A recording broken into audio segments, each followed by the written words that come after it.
Attention, Pittsburgh Steelers fans. We have an exclusive update for you right before the regular season kicks off. The team has made a significant move by elevating veteran receiver Ben Skowronek to the 53-man roster. This comes ahead of the highly anticipated season opener against the Atlanta Falcons this Sunday.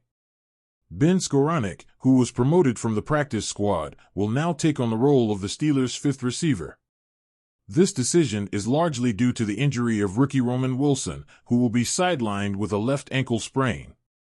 With Wilson out, Skowronek will have the opportunity to prove his worth on the field. But not all news is good, as in a corresponding move, the Steelers placed rookie defensive lineman Logan Lee on the injured reserve list due to a calf issue. Let's talk a bit more about Ben Skowronek. He was signed to the Steelers practice squad on August 30th, but before arriving in Pittsburgh, he spent his first 3 NFL seasons with the Los Angeles Rams. He was selected in the 7th round of the 2021 draft and was part of the Super Bowl 56 championship team in 2021.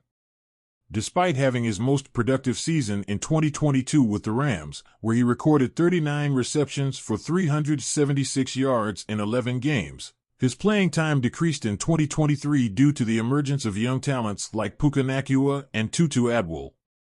This led to his trade to the Houston Texans in May, but he was unable to establish himself with his new team. Fortunately, the Steelers saw him as a valuable option both on offense and special teams. Skowronek is not just a receiver, he's also a key player on special teams. In 2023, he logged over 300 special teams snaps, participating in various phases such as kick coverage and blocking. He also led the Rams in special teams tackles with 13. Skowronek's promotion to the Steelers' active roster also addresses the need to strengthen special teams, especially in the punt gunner position, where the Steelers have struggled following the departure of Miles Boykin and James Pierre in free agency. Players like Scotty Miller and some defensive backs were unable to solidify themselves in that role during the preseason, and Skowronek could be the answer the team is looking for. This veteran, originally from Fort Wayne, Indiana, began his college career at Northwestern, where he played for 4 seasons before transferring to Notre Dame for his final year, where he stood out for his strength and skills on the field.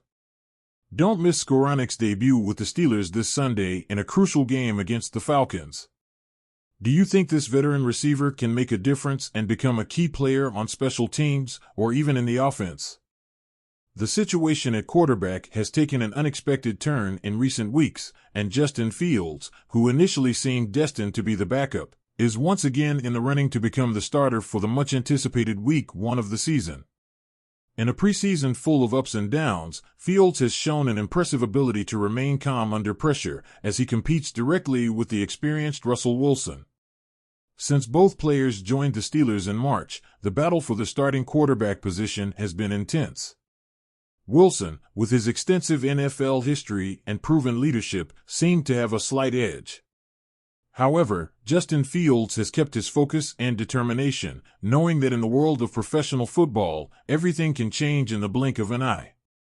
Last week, Steelers head coach Mike Tomlin called both players into his office for a decisive meeting.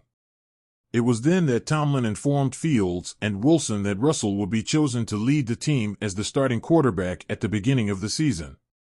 This kind of news could have affected many players, but Fields, true to his style, showed no signs of frustration or disappointment. Instead, he returned to practice with the same positive attitude that has characterized him since his rookie days in the NFL. "I always prepare as if I were the starter," Fields explained in a recent interview, recalling a key experience from his rookie season with the Chicago Bears. At that time, then-starter Andy Dalton was injured during what seemed like a routine game.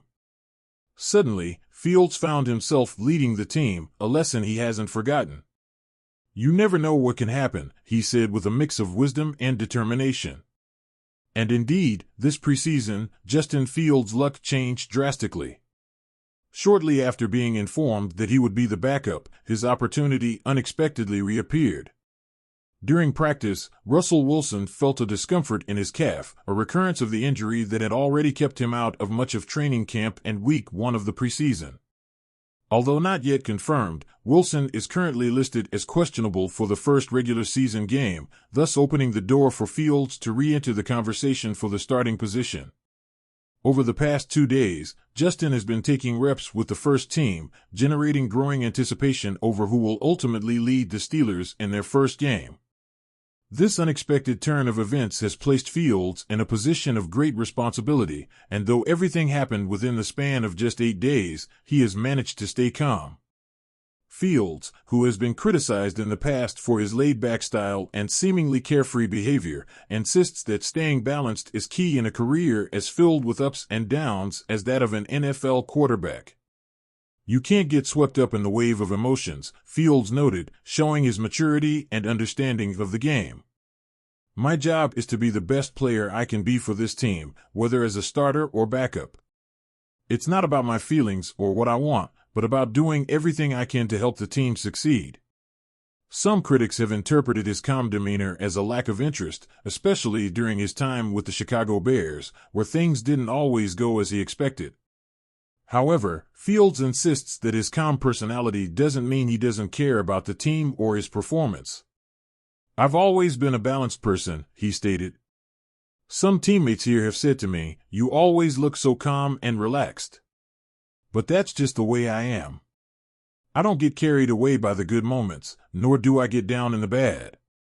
I stay humble and focused on doing my job." That mindset seems to be working well for Fields, especially in this season full of uncertainties. As Week 1 approaches and Russell Wilson's status remains uncertain, Justin Fields finds himself in a prime position to take the reins of the team and prove his worth as a starter. This type of quarterback drama is nothing new in the NFL, but what makes this case special is Fields' attitude, as he has remained calm in the midst of the storm. With Wilson in doubt for the start of the season, Steelers fans are eagerly awaiting, wondering if this will finally be the moment when Justin Fields takes control of the team and leads Pittsburgh to victory. Will this be Fields' moment? Only time will tell, but what's clear is that his focus and calm under pressure have prepared him for whatever destiny holds in the coming days. Why is Sutton the perfect receiver for Pittsburgh?